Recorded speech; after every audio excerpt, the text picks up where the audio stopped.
basically because there's limitations in one of these guys with how much art you can get on the cover and on the cards and how big they're going to look. People see it at a distance. They're like, the first reaction is often, "Oh, that is so cute," right? I get a lot of cute, a lot of turn the heads like, "What is that? What is this?" That's the other thing I get a lot of. So I think just having them out there, showing how small the footprint is, people immediately. They do the thing that you just did all by themselves without me saying it. Like, oh, I could bring this to the restaurant and play before my meal, or I could bring this camping. This one, some of them you could play on an airplane table. So I think that visual of tiny but whoa, there's something going on here, and being attractive is all huge.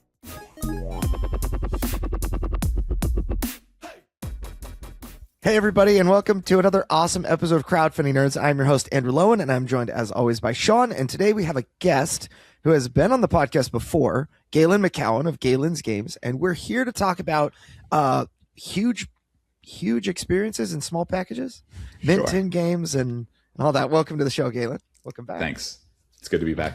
My grandmother always said that dynamite comes in small packages, so you can pack a lot in something small. That's a great grandmother line. Yeah. Well, so we're, I've played mint tin games before. In fact, there was one series of games that came out. It was, now I can't remember the company's name, but if it was like the Mint Tin Games, it used to be like Mint Cooperative, Mint Control. Yep. And that kind of thing. I'm trying to remember what company that was. It's like 512 Labs or something. I just feel I have a few as well, and the shelf's not nearby to grab it, but I know what you're talking about. They're not around anymore, but they were the ones, and they would always use the little mint pieces too. That was kind of their thing. But, it was like Rachel and Justin Blasky as the creators. But anyway, I'm sure people listening to this might be like, it's this. So this has been done before. In fact, actually one time, the one I mentioned was like a company maker. They made hundreds of thousands of dollars off of of games in a mint tin. And by mint tin, I mean like an Altoids box. It was like, they're very small, tiny little tins. I have them, and you probably have them too. There you go. Theirs were bigger actually, but that's the size I do. So So I'm very interested in this because one of the things that we regularly run into as a marketing agency that is difficult to market are games that cost less than $20. That there's just not a whole lot of margin in there unless you sell a lot of them for a marketing company. So like if it costs $3,000 for my marketing services and your goal is $5,000 to just make it happen, it is just and then you have to think about ad spend and that kind of thing. It's like very difficult to make that profitable.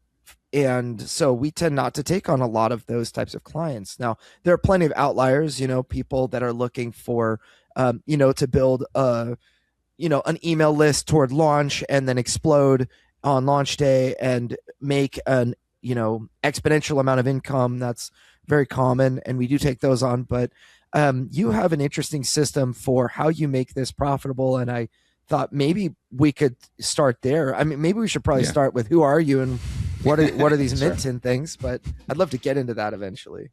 Sure. So I'll do a quick intro, and I'm happy to talk about that. But I'm Galen McCown of Galen's Games. I'm a game designer and game publisher, amongst other things. I have a day job as well as a psychotherapist.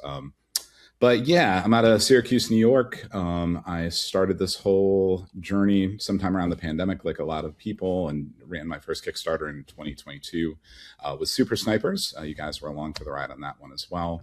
And then I made the transition to working with mint tins, and I've kind of at this point become I think I'm the new mint tin guy a little bit. Maybe I can't steal that title, I don't know, but I've got 4 out there, and I'm about to have 8 more total tins expansions included after this next Kickstarter fulfills. So I've kind of gone all in on this particular so domain.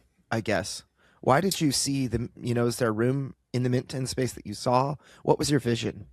Sure. So I think I originally, remember the Mintworks games. What really turned me on to them was Grey Gnome Games, Jason Glover's thing that he does through the Game Crafter, a lot of little mint tins. And then there's a game called, a lot of solo gamers will be familiar with, it's called Doom Machine, which is just one of my absolute favorite games ever that came in a mint tin. So I started thinking about that space and that restriction, and that was very exciting to me as a designer. And I think that combined with my experience of doing a bigger box game, technically, Super Snipers was a medium box game, but $45 MSRP, and everything around the logistics of it. So the margins are bigger when you do bigger games, but a few different things were happening.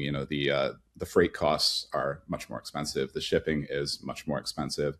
My experience at conventions, where sales were by all means good, but you would see some of what happens at a convention is people come by and they have to pack up a car, or worse, they have to go home on a plane, and they have a budget, and it's Friday, and they say, I really like the looks of this game. Let me, come back on Sunday. And sometimes they did, but sometimes they don't. Or, I don't have the room for this right now, and so I saw a lot of those kind of objections to the sales thing. And so thinking about originally I just wanted something in the lineup that was lower price point, kind of easy sales.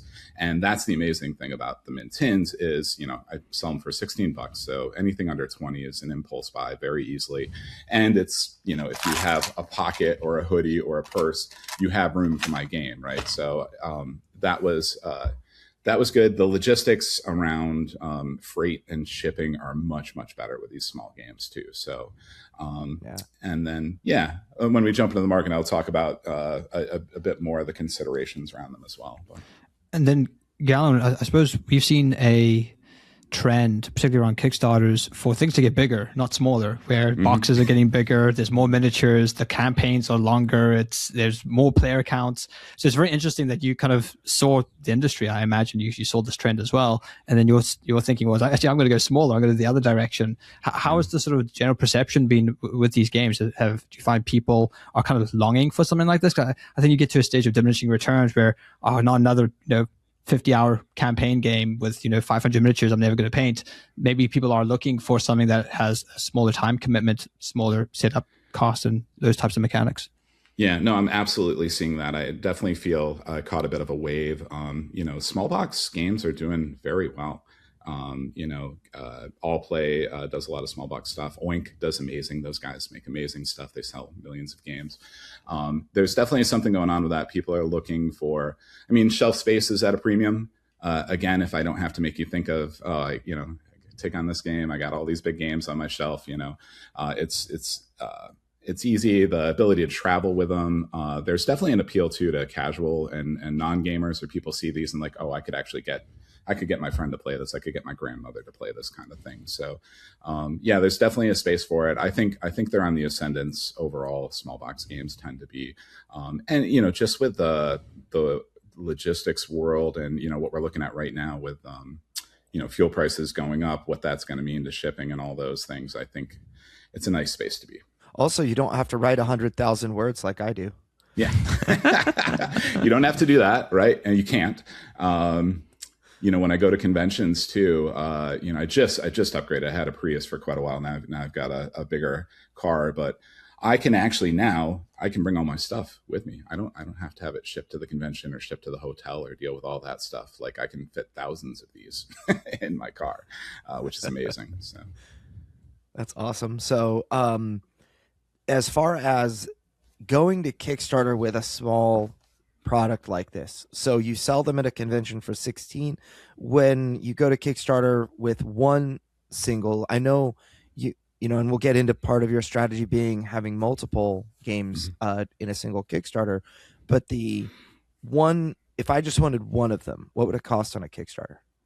So I'm actually going a bit lower this time around. Last time I did, if you only want one, was 15. This time it's going to be it'll be 12 is what I'm doing. So I'm doing significant discounts for the Kickstarter.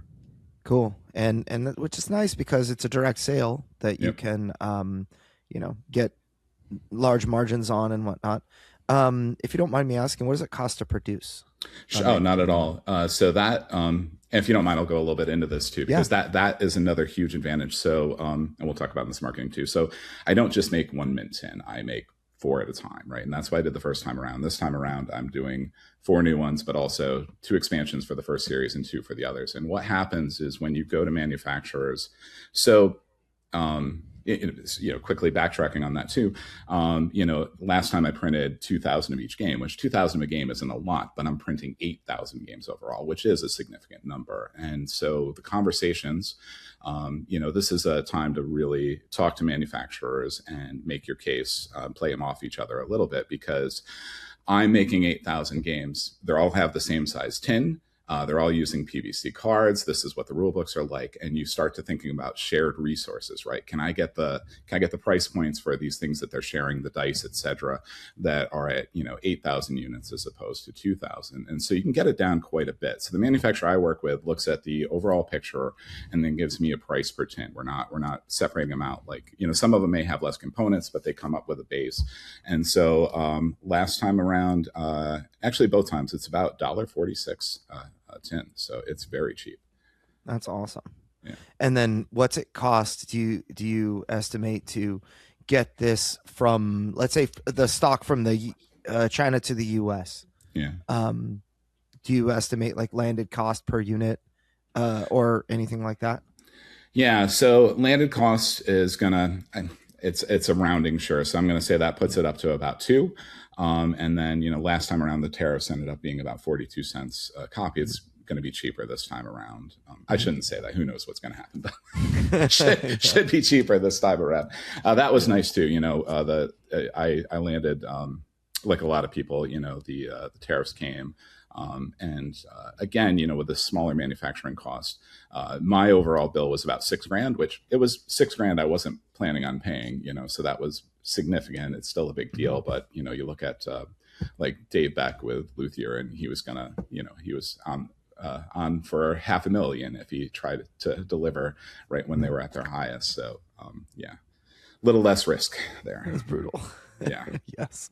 So easier to smuggle as well. Yeah.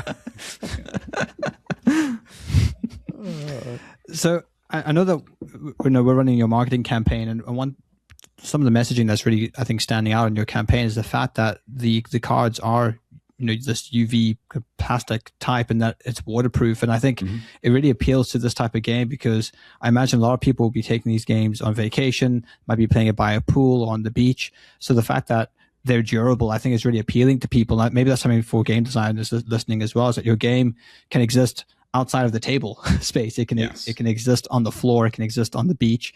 And I think these games that you've designed really fit into that desire for people to go out to a picnic, maybe somewhere in the forest or whatever, and to be able to bring something that's quite easy to set up. And frankly, if it gets lost, it's not the end of the world, because it's quite reasonable to replace. So I think there's a lot happening here, and it would be interesting to see where this series goes. And the fact that you are doing a second print run, I think, is obviously a positive sign. But then, how exactly do you pitch this to people? What have you found to be the most, the most effective in getting people's attention and getting them to stop? And that's something that we're always trying to think about as marketers, to get people to stop scrolling or to stop moving.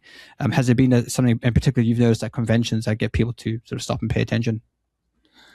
Yeah, a couple things. I think, weirdly, because it's we talk about table presence, and these are very small, but they do have table presence. The components are really cute. Probably one of my biggest investments is in art. I make sure I work with really great artists, have things look amazing. I'll say playmats actually help a lot at conventions too. So that was one of the later decisions in the last campaign, was to do playmats, which I honestly highly recommend to anybody running a campaign. The margins on those are fantastic. People tend to buy them, but as an opportunity. So basically, because there's limitations in one of these guys with how much art you can get on the cover and on the cards and how big they're going to look. But a playmat, you can get a big piece of art on there and make it thematic. So one of the games was last time was Heritage Farms, which was a game based on the chicken, fox, and corn riddle. And so I have this mat, where you have the river, the classic river from the riddle going down the middle, and the farms sit on both sides. And there's I have a mode in there where there's zombie chickens, and there's a little graveyard that if you look closely, there's a zombie chicken coming out. So people see it at a distance. They're like, the first reaction is often, oh, that is so cute, right? I get a lot of cute, a lot of turn the heads like, what is that? What is this? That's the other thing I get a lot of. So I think just having them out there, showing how small the footprint is, people immediately they do the thing that you just did all by themselves without me saying it. Like, oh, I could bring this to the restaurant and play before my meal, or oh, I could bring this camping. Some of them you could play on an airplane table. So I think that visual of tiny, but whoa, there's something going on here, and being attractive is all huge. I'd say the other thing in terms of what I relay once people come there, the whole learn in 5 minutes, play in 20 minutes is a big thing for a lot of people. With this next Kickstarter, I have one game that does not fit into that, which will be interesting to see how well it does. I'm excited to branch out a little bit and do slightly heavier experiences, but there is a bit of a risk there. I do think people see the size, and the assumption is this is going to be easy to learn. This is going to be easy to play. Very good. There are a couple of things I'd love to get into, but the learn in 5, play in 20, because that's one thing that you brought up. I find that after your Kickstarter is concluded and you've however many backers you've got, let's just say you have 1,000 or, in my case, 3,400 for Deliverance, then it's a big thing and we did great. Good. Now you have to make it, but then when you deliver your product, it may very well sit on the shelf for months and months and months. And something that sits on the shelf is not something that people will talk about in the long term. They might talk about it right when they get it, like, oh, this came in, I'm excited about it. But unless they open it up, read the rules, or and then actually start engaging with the content, they don't really get to have they don't have a very educated opinion about it. And so I think one of the most important things that people don't really think about when they run their Kickstarter that is extremely important and very valuable is getting people to read the rules and actually engage with the content, see how something works, so that they're like, yeah, by the time they get, in my case, it's a huge box, but when you get this huge box, it's very intimidating. Like, I got Galactic Cruise a little while back, and I played on Board Game Arena, which was awesome. There were instructional videos for things like how to organize and sort the box. And so when I opened my physical copy, I'm like, there's a lot of stuff here. But then I found a quick video on YouTube that was Colton Thompson saying, here's step 1, take these out and put these, this is how the bottom insert goes, whatever. And when you do things like that, you give people the ability to engage, and you make it feel like, oh, this isn't going to be such a massive thing to actually open up and try to kind of get up to speed. And it's incredible, the fact that you can teach a game, especially at a convention. That's just, no brainer, man. If I can show you the game in like 30 seconds and then teach it to you so that you can play it on your own in 5 minutes, that's the easiest sale. I think one of the biggest problems, or one of the biggest obstacles to people enjoying a game, is the rule book. And if you just teach them, they don't even have to know the rule book, right? So what are some of the ways that you help people engage? Like, in your upcoming Kickstarter, do you have ways that you would get people to engage with your game so that they might learn more about it, so that when it comes, they're not intimidated? I know it's a small game and you have that going for you, but where do you land on things like that? Yeah, so a few different things. I agree with everything you said. A few different things with that. I think, and these really lend themselves well to it. I love the whole 1, 2, 3 thing, right? Like, here's the game, and 1, 2, 3. I do the little gifts, right? And all the games can be boiled down to 1, 2, 3. Yes, there are other aspects to it. There's a bit more to learn, but you get that idea. So, I'll just use Kickabout, for example, again, right? Like step one, play a card from your hand. Is it a match? Possession changes. Otherwise, a pass is made. Step two, when you play your shoot card, you're going to roll, the dice equal the number of cards you played. And the defender, if they play their defend card at the same time, is going to roll this many dice. Step three, dice results. Everything under your shooter's number is a goal, score on goal. Any that aren't blocked go through, goal. And there's your game, right? And so finding a way to say, that 1, 2, 3, it's really quick. The GIFs are great. They're really easy to make. I don't spend any money on that. I just film them right here on this little table, and I think that's really helpful that, they have that sense where you kind of see the whole arc of the game in 3 simple steps. I try to do that. I definitely get videos out there are really important. Having, short runtime videos with teaches or playthroughs, things like that are all very important as well. Make the rule books available so people can look through those. I think all that helps quite a bit. The rule book is an interesting thing. You're right. That's that can be the biggest barrier for people getting in, and that is one. I mean, we'll probably talk more about it. That's definitely one challenge with the Mint 10 games. Is first of all, I'm morally opposed to a QR code sending you somewhere. No, I like the QR code, but that just being that, right? Like you open up a game and now I have to go get a computer out to learn your game. Like I know why other Minton makers do that. I know why small game makers do that. And I don't like it. I like to think that I could be out in a cabin in the woods and I'm going to be able to play this game.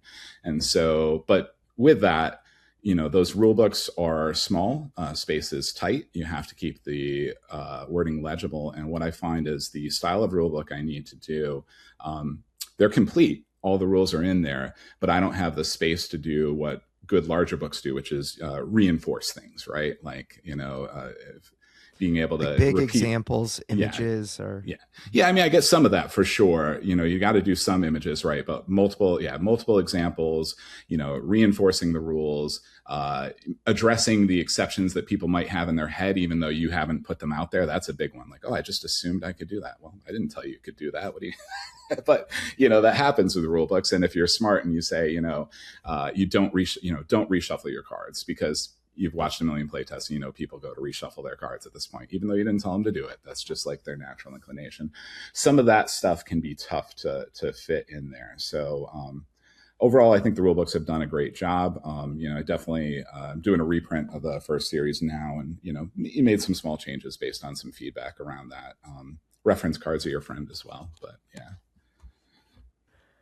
That's excellent. Those are and you, when you do the rule book, is it like one sheet that you kind of fold into 16 times or whatever?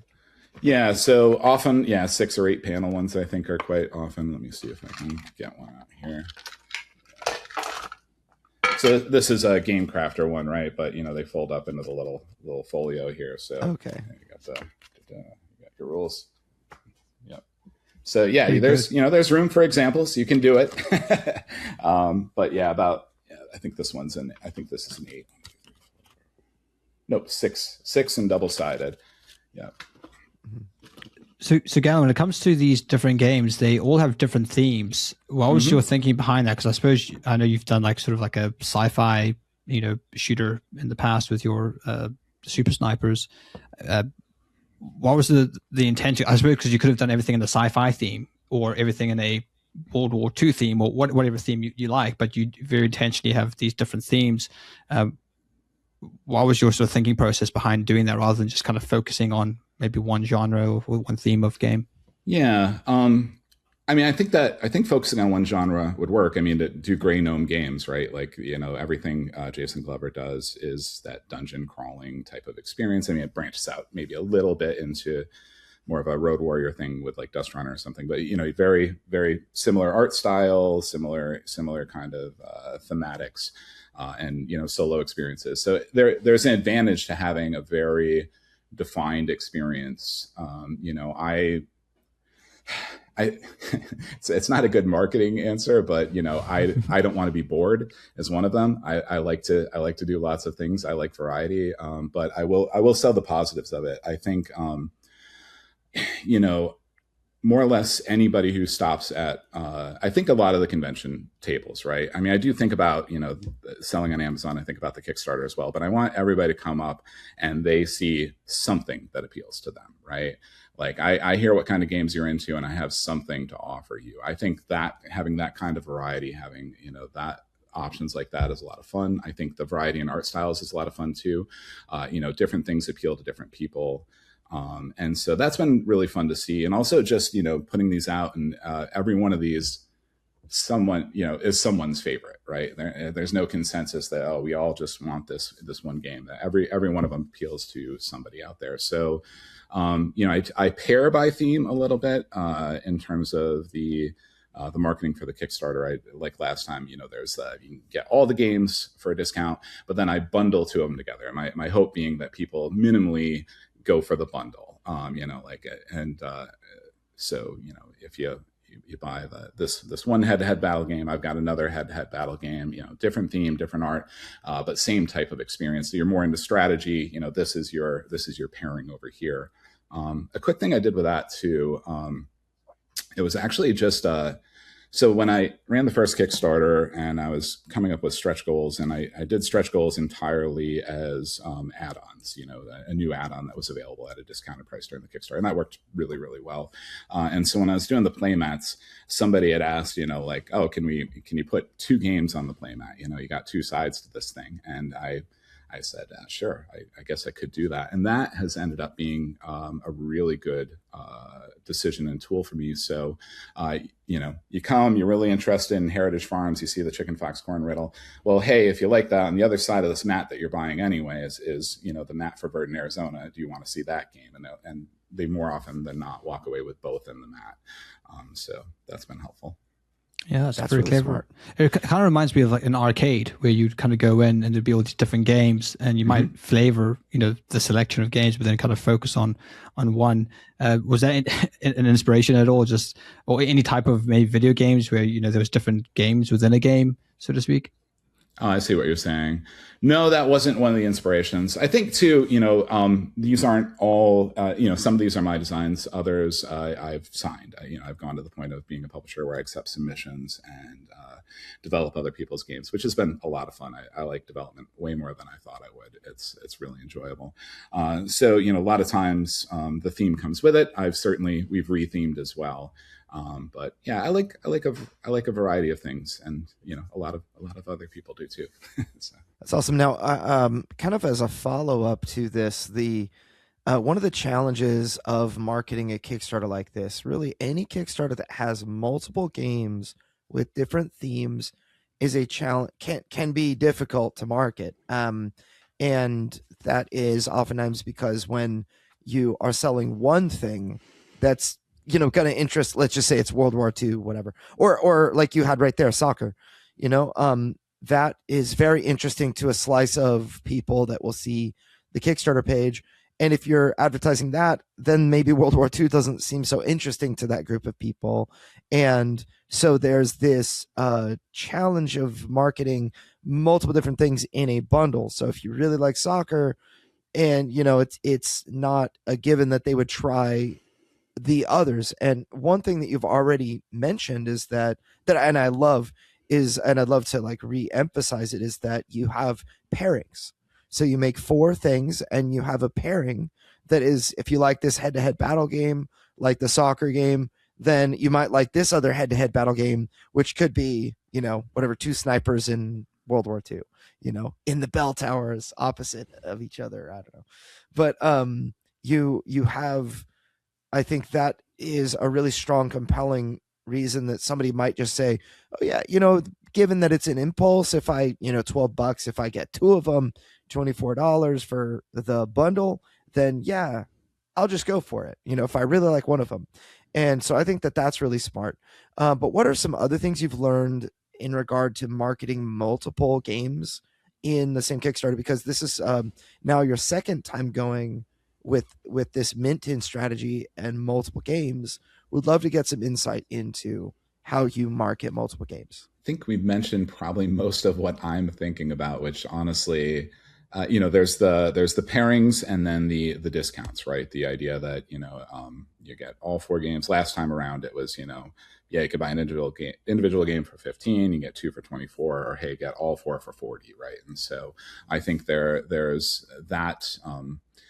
Come in the door at one price, leave spending more has been the overall goal, and what makes it work with advertising, right? So yeah, advertising for $15 game doesn't work if people on average are spending $40 to $60, which is what I think 60 was the average of the last one.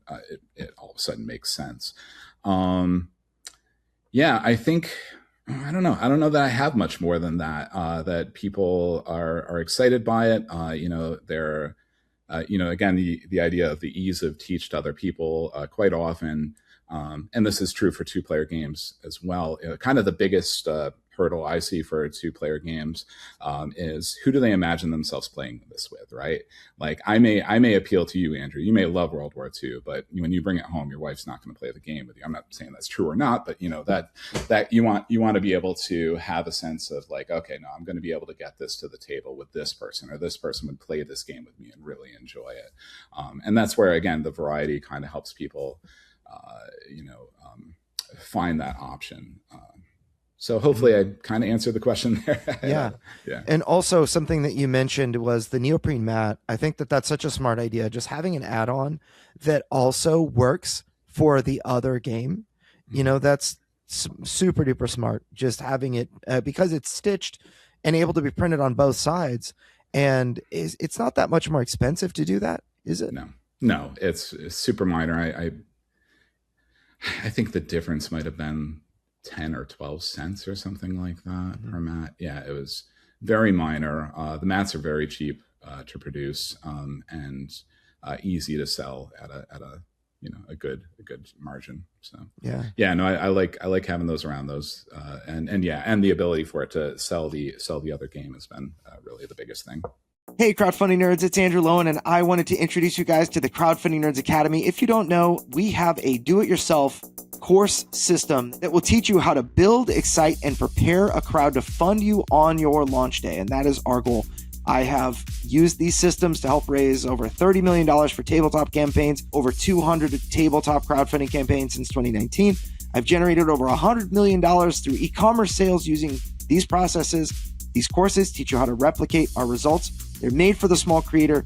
Over 150 of those people were first-time creators. These courses contain hundreds of hours of podcast discussions and tons of details that are almost impossible to find on the internet. And they have been distilled into concentrated courses that you can absorb quickly. They are designed to generate results. We hold nothing back. Visit crowdfundingnerds.com/academy to learn more, or just Google search Crowdfunding Nerds Academy. Back to the show. That's a really smart way to go. I think that's something that I don't really see very often. In fact, one of the things I'll say is that in other games, that many other times, I've seen games that are like 3 designs by the same designer. Yep. And that's their big connection. And I find that's actually not a good, unless it's I don't know. I mean, even if it is like a big name that you would know or that you should know, it doesn't really interest. I mean, it's hard. I don't know. I'm waffling a lot with my words because I don't want to sound like an idiot when I say this, but I feel like it just doesn't interest people. Like, you're not that big of a deal. If you're a board game designer, you could be Isaac Childers, and unless it's like Gloomhaven, Frosthaven, and I don't know, whatever Haven. Definitely doing the stretch pay on that one. Yeah, $9,000. It's just even if it's 3 separate projects by the same designer, it just doesn't. There's no mix. It's like I have to learn 3 separate rule books. I have to learn 3 entirely different systems. And if it's a Stonemaier game, you would probably be better off just marketing one of those. And I think that when people sign multiple and think that it's a pro that they have multiple games, it's actually very challenging. So it's so nice that there's some glue in between the designs. And so that's one of my big kind of takeaways, is that if you're doing something with multiple games, if like you have Vital Lacerda games, then you have one neoprene mat that you can use for both of them. That's immediately like, oh, okay, there's if I'm going to get the neoprene mat, might as well get the other game too, because I already have a component for the other game that's premium. And it increases the value for me as a customer to grab something else that I might not have been thinking about. Or if the two games have, not only are these both Vital Lacerda games, but they're both, very boring Euros with super ugly art, that take 3 hours or whatever. I don't know. Those are things that I would imagine. Yeah. The other thing I didn't think about too is there's the collectability kind of piece to it as well. So, I also sell like a zippered case that you can fit 6 in, but there's they come out as a series, and there's a little S1 printed on the back, and the new ones will have a little S2. So there's that collectability piece too. Like I want to have all of them. I want to be able to open up this case when I show up at game night and be like, all right, what's our filler game, And so I think that's helpful too. The form factor being identical, being one of the other pieces of glue, as you put it. But, we recently did an episode on the thesis statement, and really the idea is, what problem is your product solving?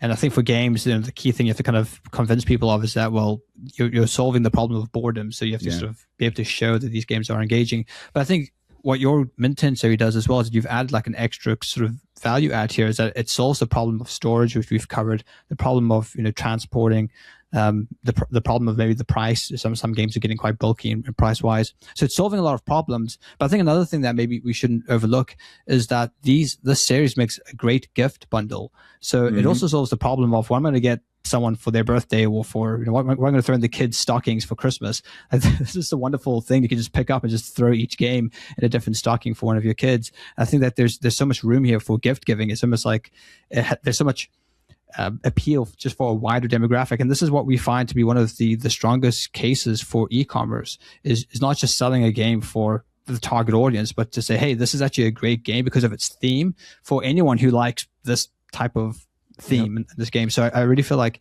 your games are going to do quite well e-commerce, Amazon. Have you found any success in terms of post-campaign sales? Yes. All of the above. I'd just quickly say that the gift thing is absolutely huge. Just speaking from personal experience at this stage in my buying of games, I am just I can't do it anymore. I have too many games on that shelf.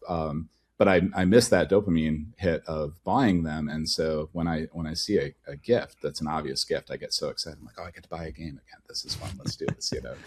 Give it to someone else. Like, you're teaching me to play this. But I've definitely gone a bit overboard on that, and you can't control when they show up. I think that's the funniest thing. I'm not trying to do the classic kind of husband wife thing, but it does happen where over a course of a week, like 6 or 8 games will show up, and I'm like, I made this decision 2 or 3 years ago. Like, you can't blame me now. This was a decision I made years ago. And but yeah, so the gift giving thing is absolutely huge. And remind me of your question. I was going to come right back to it. I was just talking about in terms of post campaign sales. How have you found those? Yeah, so they've done very well in distribution and retail. That's been great. One of the things I did too was very cheaply made up a little countertop display where all 4 can fit on there, and it's got my logo and all that. So I didn't go this year, but last time I'd gone to Gamma, that was very attractive to people. Again, helping them see like, oh, this could be right by the register, impulse buy, kind of costs. I'm seeing a lot of retailers were telling me that the small game thing is a big deal. Mint tin games are a big deal. So done very well through distribution. I did start late October last year. So I did make the holiday season. I got on Amazon. I'm working with a company that helps me with that. And they've been selling very, very, very well. That's been great. I delivered in September, and I've started the reprint already. So it's been fast. They've moved very fast. That's fantastic. Wonderful. And they sell obviously very well for you at conventions. And I think that maybe another component of what you've been sharing that kind of addresses the challenge of marketing multiple games, you also addressed in the fact that you want to have variety for people at your booth, so that no matter what they're interested in, you can point them to one thing. And then the one thing naturally leads to two things, because, they get the neoprene mat. There's this other game on the back that you may want to snag as well for a bundle, and, all of that, which I think is a really cool little kind of, a drip leads into a trickle, which leads into a tributary, which leads into a waterfall of games that you walked away from Galen's booth, Absolutely. Yeah. It is interesting too with a smaller, cheaper game. So they've done very well at conventions. This last PAX Unplugged was my best convention ever, like better than Gen Con and one day fewer, which was amazing. But it was the first one where I had full stock of the games and able to have enough to meet demand. I still sold out of most by the end. But what's interesting too is the feel is different. So again, selling Super Snipers bigger box, a little bit longer of a pitch, at the end of the pitch, some moved, some didn't. Still did good sales, but the Mint Tin games go very fast, but I'm also selling them at, $16 a piece instead of $45 a piece. So, you sell a lot more, but then you look at the totals and they were kind of almost equal in the beginning. And that was really interesting. Like, okay, I'm getting the rush of making sales. It feels amazing, but these actual numbers, I've got to sell a lot more to hit. But yeah, overall, it works. And I think, that was one of the other thoughts, and perhaps this is the wrong thing to think about, but it worked out, with the reason that I did, 4 Mint Tins last time and why I'm doing them again this time, not only to make the advertising worth it, but also I went from having, 1 Kickstarter, 1 game to 2 Kickstarters and 5 games. And that's a huge difference in what you're able to do at your booth. And then I'm going to increase that number again after this. So it's a big, you put all this work into the Kickstarter. It's nice to have that big of a leap for all of the follow-up products afterwards to increase your catalog. Yep. So where do you go from here? Do you go even smaller, or do you go bigger, or do you just definitely not going smaller? Microscope like games, necklace game, like little locket games. That's funny. No, I like this form factor. I'm going to stick with it. Interestingly, so kind of feedback from the first series. Well, I'll talk about another company really quickly, and I'll talk about myself. So, one of the leaders in the small box game are the Tiny Epic series, right? Everybody's heard of these things, and they're amazing. And I think one of the issues that I tend to have with them is 2 things. One, a lot of them feel like, cool, you did this. I would enjoy this if it were bigger. This would be more fun if this was a bigger game. Like, the smallness is not adding anything to the game experience. In some ways, it's subtracting from it. So, that was one of the things. And the other thing about them is they have so much stuff in there. It's really hard to get back in the box. And so I made that mistake a little bit. Everything does fit in the Mint Tins, but I might have taken it to a bit of an extreme, specifically with a Heritage Farms game. There's like 8 meeples and 24 cubes and 16 tokens, and it all fits in there, but it's a game in itself, kind of putting it away without that lid popping open. And I did get a little bit of slack for that. I made a reboxing video, one of those things that's helpful for people to have. And I at conventions, whenever I sold one, I would prompt people like, okay, so getting this all back in here can be a bit of a challenge. There's a video online, and that helped a bit. But towards that end, in terms of where I'm going, I actually, in the second printing and with these new games, I'm increasing the height of the Mint Tin by 1 millimeter. And it's going to make all the difference in terms of, those cases popping open during shipping and things like that. I'm also this time around going to seal them in plastic. I avoided that the first time, and that ended up being a mistake because a lot of them were popping open during transport and things like that. I have a couple slightly nightmare stories from, figuring things out with these. Actually, I'll share one quick because we're talking about the size of the games. So I'll preface this by, if there's a lesson to be taken, and I'm terrible at learning this lesson, take your time. Take your time. Take a breath. Think about it. Don't feel pressured. Don't feel rushed. Yes, it's nice to meet deadlines, but you gotta do the due diligence. So what had happened to me was I had for the first series, one of the games was called Dice Clash, and this is and so I got the sample copies over, and I'm taking a look at everything they've done. And so I get in there, and there's these dice screens that kind of stand up and hide your dice, and there was only one in there. And I was like, and so I wrote back to the manufacturer, hey, you know, there's supposed to be, 2 dice screens. And I'm like, okay, fine, we'll fix that. And before, I looked through everything else, and we've, found the little errors, and, went back and forth. But the one thing I didn't do when I noted that there wasn't a second dice screen is I didn't test if that second dice screen fits in there. So I tell them to make both. And the next thing I know, they're saying, okay, we're having a bit of an issue, with everything in there, that the lid's kind of popping open on its own.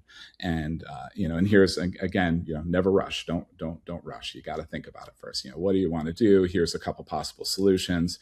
We could just tape it shut. And I said, I was feeling like I was on a deadline. Again, I want to get these delivered. This is the only thing that's in the way. I told people I'd have them done by July. Let's get this done. I'm like, put the tape on there.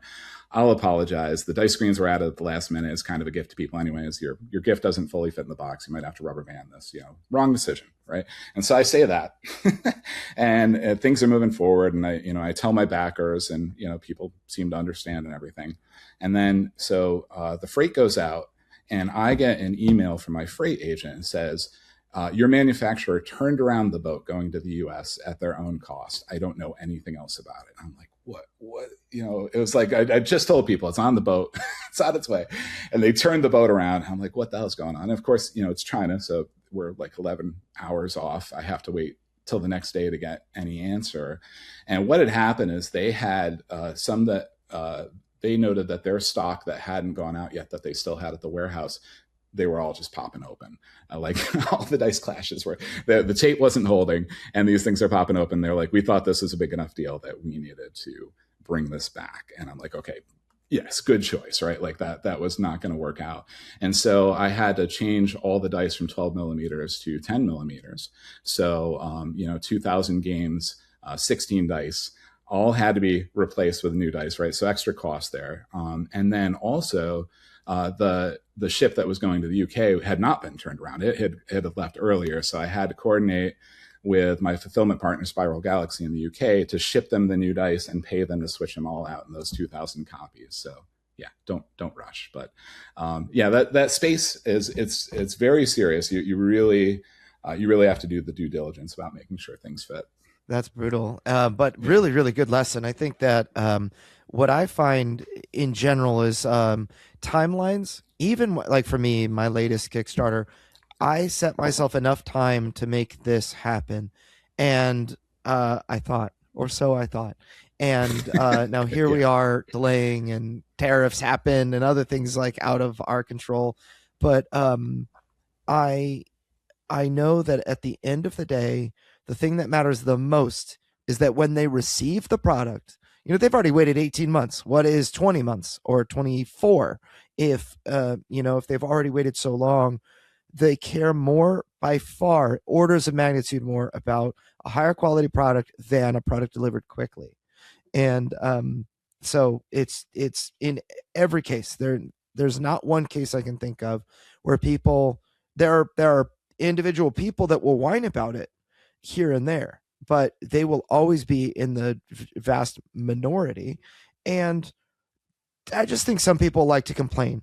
Those are the same people that would complain about the box popped open if you got it to them early, right? Yep. And so I think that it just makes the most sense to make sure that your product is a quality product, and that you're known as a company that ensures quality and quality control. 100%. So, yeah, I couldn't agree more. Yeah. Almost made a big mistake there. Yeah, it was very close. Yeah. No, but that was an awesome story. What general advice would you have if there's somebody listening to this with small box games, or maybe they're thinking about going to Kickstarter with 2 different games at the same time? Just any general advice that you would have if somebody follows in your footsteps. Sure. Couple things. I'll start with, if you were thinking about minting games, at least this is my philosophy. It doesn't mean it has to be everybody's, but these are a couple of things I think about. And when I take submissions, I'm also looking at this as well. I think first of all, you want to meet the expectations of your backers, of your eventual purchasers, right? So something that comes in a small box, my people's immediate impression is this is going to be easy to learn and easy to play, and I don't think you should mess with that too much. I think trying to put something, unless you already have a built-in audience, you already know your audience, and they're very clear, like, yes, I want this deep, hour-long experience, whatever it is, and you're going to deliver that to me, and you're going to have people being disappointed. So I think the experience piece is very important. I think there are certain mechanics that don't work well with small games too. You're thinking about where they're going to be played, right? So just and that's where, in general, playing games physically is hugely important. A lot of us use TTS and other things for the development, and it's fantastic. But you have to make the physical game. And when I say that, what I'm talking about is specifically for these small games, I tend to just not go for games that involve a lot of card flipping, because depending on where you're playing it, you're at a bar or a restaurant, like getting your fingers under that card, that whole process, like, do I have to sweep this through my food? Am I knocking my beer in my lap as I'm trying to pull this thing off, right? Like anything that involves a lot of manipulation of cards that are laying flat on the table is not a good fit for these kind of games. That's my take on it, from experience, that you just watch people get frustrated, or if you're having to, build things that have to stay close together, and you're flipping tiles, that might work with a bigger game. But if you're knocking everything down because of the size factor and people's fingers, coordination, that fine motor skill, I don't think you want to get too deep into that area. Although some games lean towards that. The Alley Cat games, really lean towards. I have a game called Barbecues. It's a Mint Tin game. I don't know if you guys have seen this, and they give you little tweezers and these really cute little like steaks and hot dogs, and you have to pick them up with the tweezers. And so it purposely leans into that really difficult fine motor skill thing, and you're trying to put things on the grill. But for me, I don't do dexterity games. I don't want it to become a dexterity game accidentally. I want the attention. So I think that can be really important as well. Other things I think about with small games, again, these are my own rules. They don't have to be everybody else's. Simple win conditions that don't involve scoring sheets. I don't think you should bring a pen and paper or pencil into this, or need an app to score on or anything like that. I think you should be able to do the math right in your head. Nothing else needed right there. The win condition very clear. I defeated you first, I win, not, okay, let me add up my points from this and my points from that. I think that's not a good fit for these kinds of games, unless you're putting, the pencil and score pad in there or something along those lines. So those are a lot of things I think about. We talked a lot about the going with multiple games. I think similar form factor, giving that kind of collectability, that, thing, anything you can do that combines the game. So for me, the glue is thematically, and then there's the playmat that does both. But, hey, if I line up your little boxes on my shelf and they start to form, one big picture or anything like that makes it like, ooh, I've got the one, but if I had the other, I could do this. Any piece that ties it like that is probably helpful. That's great advice. Great advice. So I wanted to actually kind of go back to a question I had about ways to increase the total per backer.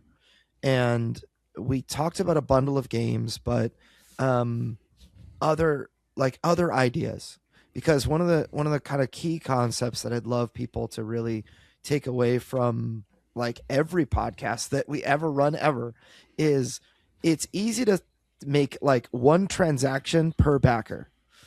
It's harder to make two, because that means you have to come back to Kickstarter, or that you have to sell something extra that they didn't have before. But if you have in the one transaction, if you can get them to buy multiple different items, you're going to get a higher order value. And that is going to make things like marketing much easier to pay for. So like you said, if you were just selling a $16 game, or in this case, $12 game on Kickstarter with really no upsell, aside from maybe just bundling one single game, no neoprene mat, anything like that, it would be very hard to justify paying us, right? Yes, But exactly. no, I guess maybe I'd like to pick your brain on this aspect. Like, why did you hire us instead of doing your marketing yourself? You know, as a, and you know, I know that this is our podcast and you're a client of ours and everything, but you know, why should somebody consider hiring an agency like ours? Or why should they consider doing it themselves? I'm sure you asked yourself that. Yeah, absolutely. So to answer that one, you know, I think it goes, first of all, I'll just step back and just say generally, so I'm a one-man operation. I don't have, I work with a lot of people, you know, a lot of artists, a lot of game designers and, you know, freight forwarders and everything else. You know, there's people out there that are part of the process of delivering it. But at the end of the day, you know, I am Galen's Games, and, you know, you can only do so much. And what you can't spend time on, you need to spend money on. And so, you know, and the things I like to spend time on are the things that get me excited, interest me the most for the most part. I mean, it can't all be that, I suppose, but you know, there are other things. So marketing to me is, you know, I bought your guys' course. I've listened to the podcast. I have learned a ton, and it's a beast. It's a big, ever evolving thing. And if I probably could do it. If this were a full-time job for me, it's not. I have other things going on. So there's that aspect of it that, like, I would rather pay professionals that are going to get the results and are going to stay on top of this so that I can kind of, you know, whatever, delegate that part of, you know, my brain and my business to capable people. You know, so I definitely 100% do that in marketing.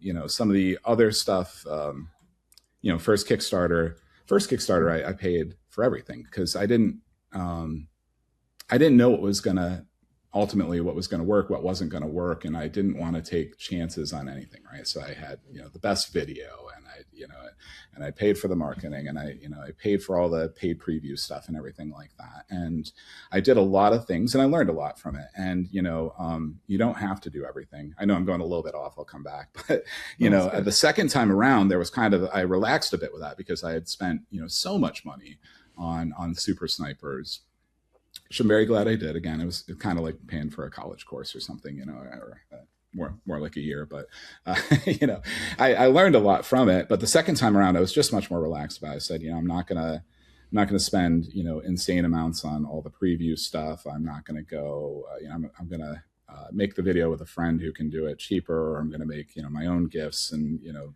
things like that. And I just scaled it back. And, you know, the truth of it is I spent half as much, and I made more than twice as much and had twice as many backers, you know, and just relaxing on those things. So, and you guys were a part of that process too. So I like to pay for marketing because I don't want to do it, you know, but it does give me the challenge of making marketing worth it too, which has ultimately, for a lot of reasons we talked about, has been great. You know, I do get people in and get them out on that, you know, for at a price point that makes it worthwhile.